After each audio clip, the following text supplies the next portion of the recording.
けましておめでとうございます。皆さん、お正月はのんびりできましたか？私は実家の山梨に帰って家族とのんびり、元気なね、すごく賑やかな家族なので、のんびりではないかな。でも、すごく元気をもらい、いっぱいチャージできました。今日の動画は、2022年に使う手帳をセットアップしながら中身を紹介していきます。今年はね、ほんと年の瀬ギリギリの完成でした。隙間時間にちょこちょこと手帳に挟みたいものたちを準備して、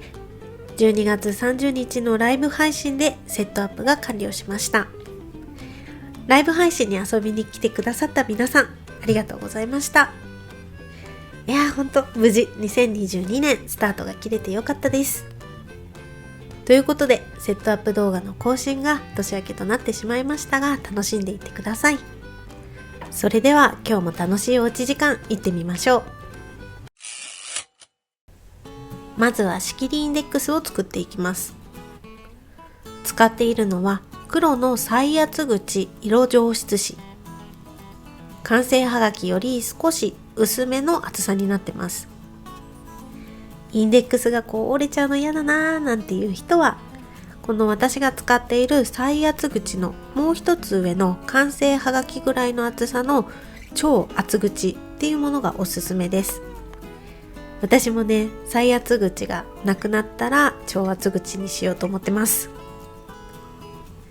2021年はイルビゾンテの手帳にスケジュール系とコレクションページまとめてたんですけど、今年はイルビゾンテの手帳にスケジュール系で、レッツのこちらの手帳にコレクションページと分けるので、全部で仕切りは5枚。年全体でマンスリーログ、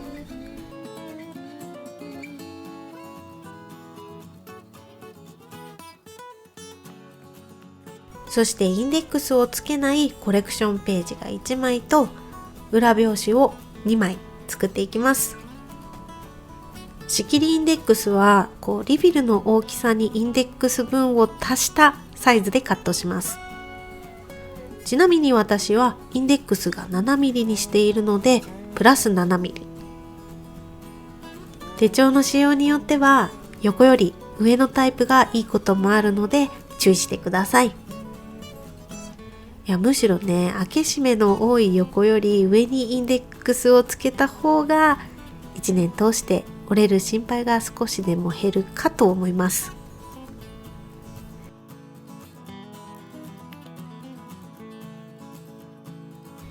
実際ね、去年1年使ってたインデックスを見ていただくとわかるかと思うんですけど、めっちゃね、被害被ってます。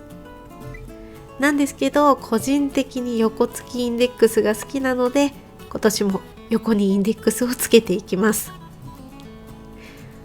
バインダーの先頭になる仕切りには仕上げに宛名シールを貼って、ちょっとね、表紙感っていうんですかね、をプラスしてみました。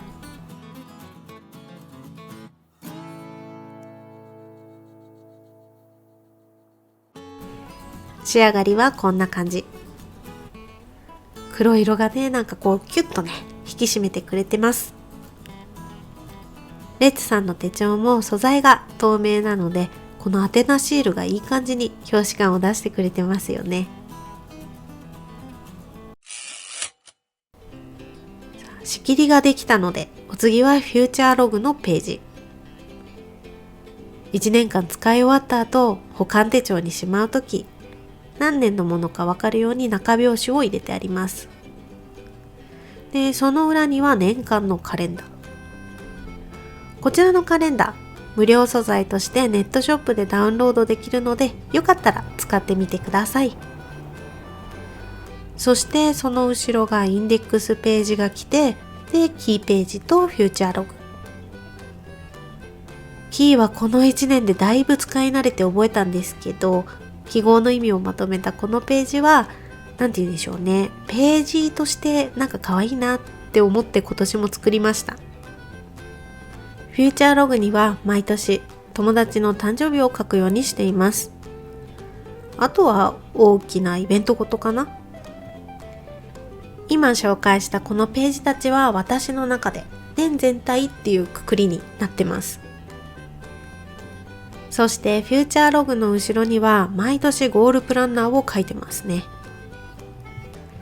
ゴールプランナーは結構ね、時間がかかるので、とりあえず今はフレームだけを作っておきます。このゴールプランナーは私にとって1年間の事業計画書。仕事のことなので毎日開くスケジュール系をまとめるこちらのイルビゾンテの手帳に書くことにしました。年全体のページが出揃ったので、それぞれの項目の目印インデックスをつけていきます。目次インデックスにはインデックスで、フューチャーログとゴールプランナーの3つ。お次はマンスリーログ。今年のマンスリーログはイラストレーターのえみちゃんが描いてくれたアニマル柄のものを使っていきます。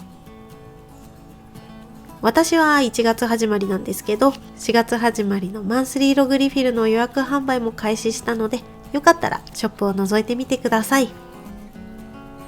販売されているものはカレンダーページ、縦カレンダーとハビットトラッカー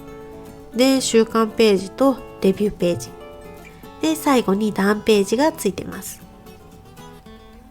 私の1ヶ月のセットはカレンダーページと1ヶ月のゴールとトゥードゥが書き込める場所で、そして折りたたみリフィルでガントチャートと1日行動記録表。これが1ヶ月分になってます。バイブルサイズになってから結構ね、折りたたみリフィルをよく作るようになりました。やっぱりね、英語サイズに比べてバイブルサイズは書けるスペースが少ないので、この大きい用紙はできることの幅を広げてくれています。そして折りたたむのを楽ちんにするために、私はリフィルサイズにカットしたボードを作っています。これあるとね、結構折るの楽ちんです。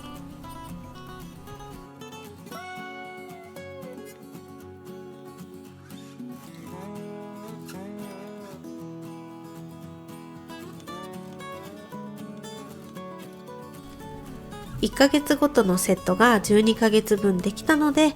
こちらにもね、目印インデックスを月の表紙に貼っていきます。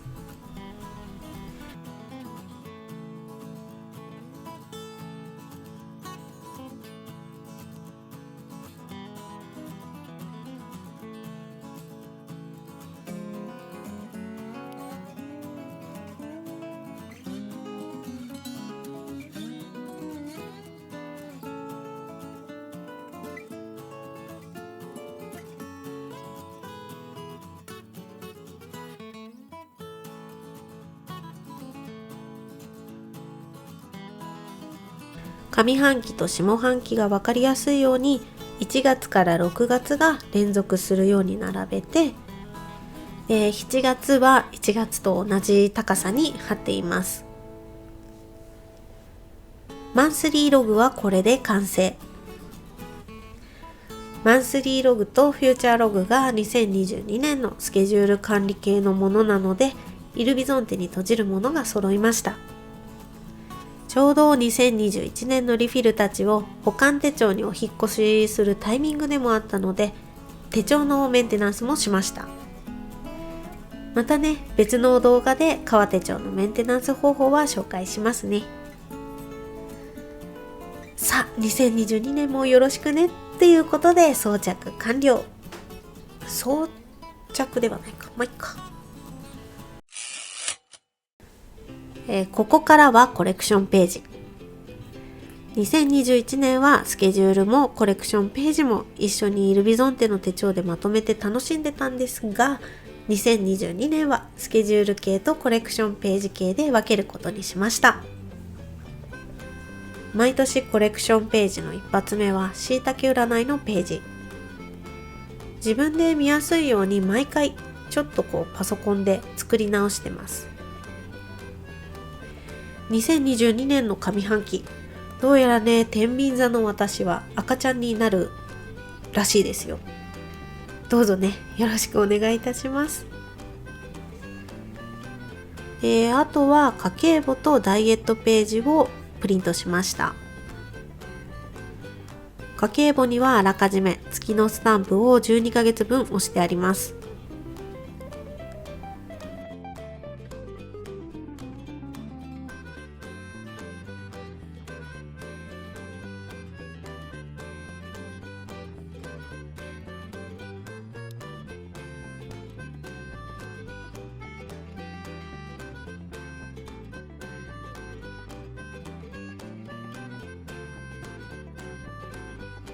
そしてウィッシュリストは前もって作っておきました。私のウィッシュリストはできるだけ自分をあれもできたね、これもできたねってたくさん褒めてあげたいので、全てが全てキラキラワクワクしたリストではありません。これしたいなって思ったことに対して、それを実際に叶えるために必要な工程も一緒にリストにしています。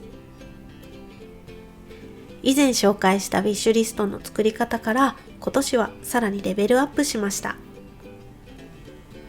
2021年はマインドマップだったんですけど、今年はマンダラチャートで作ってみました。マインドマップをうまく書けないっていうね、コメントが多かったので、マンダラチャートでぜひ試してみてください。おすすめです。作り方の流れは変わってないので、今年こそ叶えられるリストを作りたいっていう方はぜひこちらの動画を見て作ってみてください。去年の私の達成率は 88% でした。今年は 90% ね、叶えられるように意識していこうと思います。とりあえず2022年のセットアップはこれくらいかな。他にもレビューページなどのコレクションページはまだまだありますが、そちらはお店に行ったりとか映画を見た日においおい作っていきたいと思います。今日はとりあえず2022年1月1日から使い始めるために必要だったものたちを揃えてみました。ということでコレクションページ用の手帳もセットアップ完了です。2022年今年はこの2冊がメインになります。今日の動画は2022年使う手帳をセットアップしながら中身を紹介していきました。まだね、書き込んでないまっさらで手帳が今年1年でどんな風に変わっていくか、もうすでに楽しみです。ということで今日も最後までお付き合いありがとうございました。今日の動画が参考になったよっていう方や楽しかったよ、応援してるよなんていう方はぜひグッドボタン、チャンネル登録をお願いいたします。いまいちだった場合も正直にパッドボタンを押しちゃってください。もっとね、楽しんでもらえる動画を作ろうって思わせてくれる私にとって大切なボタンです。それでは2022年もどうぞよろしくお願いいたします。一緒にね、楽しい時間を過ごしましょうね。それではまた金曜日にお会いしましょう。モネでした。